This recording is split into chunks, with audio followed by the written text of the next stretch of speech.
আসসালামু আলাইকুম প্রিয় সৌদি প্রবাসী ভাইরা সবাইকে আজকে অভিনন্দন। তো আজকে আমি একটি ভিডিও নিয়ে এসেছি আপনাদের মাঝে। ভিডিওটা হলো অ্যাপশার বিষয়ে। তো আপনারা অনেকে জানেন না যে অ্যাপশারের ভিতরে আপনাদের যে টাকা রয়েছে টাকাটা কিভাবে ব্যবহার করবেন, বা অনেকের ধারণা আমার অ্যাপশারে তো টাকা রয়েছে, কারো 800 টাকা রয়েছে, কারো বা 2000 রিয়াল রয়েছে, মানে কারো বা 1500 1200 বিভিন্ন রকম বিভিন্ন রকমভাবে টাকা রয়েছে।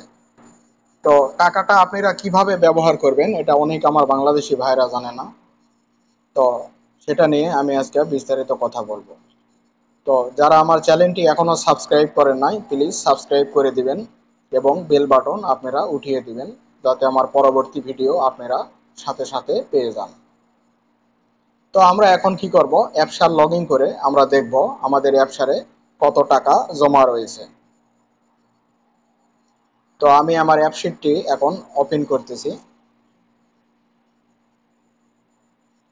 তো এটা ওপেন করার পরে আমাদের ফিঙ্গার অথবা পাসওয়ার্ড পিন দিয়ে আমরা এটা ওপেন করে নেব। তো আপনারা দেখতে পেলেন আমার অ্যাপসারটা আপনাদের সামনে ওপেন হয়ে গেল। তো এখন আমরা কোথায় কিভাবে চেক করব আমাদের টাকাটা জমা রয়েছে। তো সেজন্য করে আমরা কি করব, আপনারা দেখতে পাচ্ছেন উপরে যে আমার ছবিটি রয়েছে আমি আপনাদের দেখাচ্ছি। এখান থেকে দেখতে পাচ্ছেন আমার এখানে কিন্তু ছবি রয়েছে একটি। তো আমরা কি করব, এই ছবিটির উপরে আমরা ট্যাপ করে দিব। তো আমি ট্যাপ করে দিলাম ছবিটির উপর।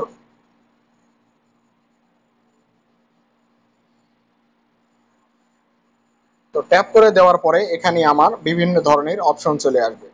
প্রথমের অপশনটা হলো my personal information, my passport, my আকামা, my visa, my driving licence, my travel record.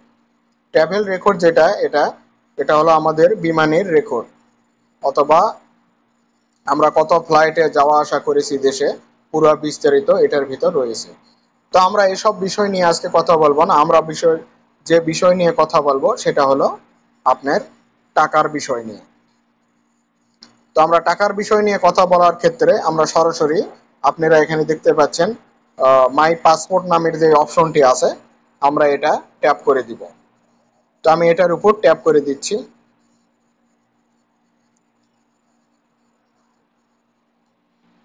তো ট্যাপ করার পরে এখানে আমাদের এই সিস্টেম ওপেন হয়ে যাবে। তো এখানে আমরা সর্বপ্রথম উপরে দেখতে পাচ্ছি আমাদের অ্যামাউন্ট ডিপোস্ট। সর্বপ্রথম যেটা দেখতে পাচ্ছি আমাদের অ্যামাউন্ট ডিপোস্ট, এরপর আমাদের পাসপোর্ট নাম্বার থাকবে দ্বিতীয় অপশানে, তৃতীয় অপশানে পাসপোর্ট টাইপ এবং আমাদের ভ্যালিড ডে এবং এক্সপায়ারি ডেট সবগুলো অপশন আপনারা দেখে নেবেন। উপরে আমাদের রয়েছে যে টাকা, এই টাকাটা আমরা কি কাজে ব্যবহার করব। তো এই টাকাটার বিষয় নিয়ে কথা বলতে গেলে অনেক কথা, তবে আমি ছোট্ট করে আপনাদের বোঝানোর ক্ষেত্রে এই টাকাটা কোথায় থেকে আসলো এবং কিভাবে জমা হলো। তো প্রিয় সৌদি প্রবাসী ভাইরা, এই টাকাটা কিন্তু আপনার বর্তমান কফিল বা আগের কফিল এই টাকাটা এখানে জমা করেছে।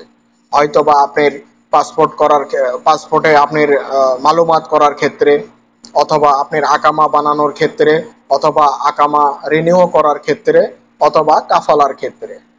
তো যেই টাকায় এটা থাকবে এখানে এগুলো আপনার আকামার আহ, আকামার আকামার বা পাসপোর্টের উপরে টাকাটা এখানে থাকে। তো টাকাটা এখানে থাকার কারণ হলো আপনি আগের কফিল বা বর্তমান কফিল এখানে কিন্তু টাকাটা রেখেছে। তো টাকাটা আমরা কিভাবে ব্যবহার করব, আমি সেই বিষয় নিয়ে এখন কথা বলি। অনেকের হয়তো অজানা যে টাকাটা আমরা কিভাবে ব্যবহার করব।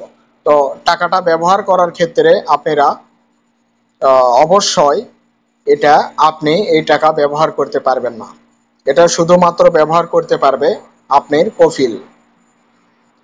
কোন কফিল ব্যবহার করতে পারবে, অথবা পুরাতন কফিল যদি আপনার টাকাটা রেখে থাকে সেক্ষেত্রে নতুন কফিলও টাকাটা আপনি ব্যবহার করতে পারবে, সেক্ষেত্রে কোনো সমস্যা হবে না। কিংবা টাকাটা যদি আপনার বর্তমান কফিল, আপনি যে কফিলের কাছে কাফালা নিয়েছেন বা কাফালা হবেন সেই কফিলও এই টাকাটা কিন্তু ব্যবহার করতে পারবে, তবে সেই কফিল টাকাটা উইথড্র বা রিফাউন্ড করতে পারবে না। শুধুমাত্র যেই কফিল আপনি টাকাটা এখানে সাদাত করেছে সেই কফিলেই আপনার এটা উইথড্র করতে পারবে বা রিফান্ড করতে পারবে।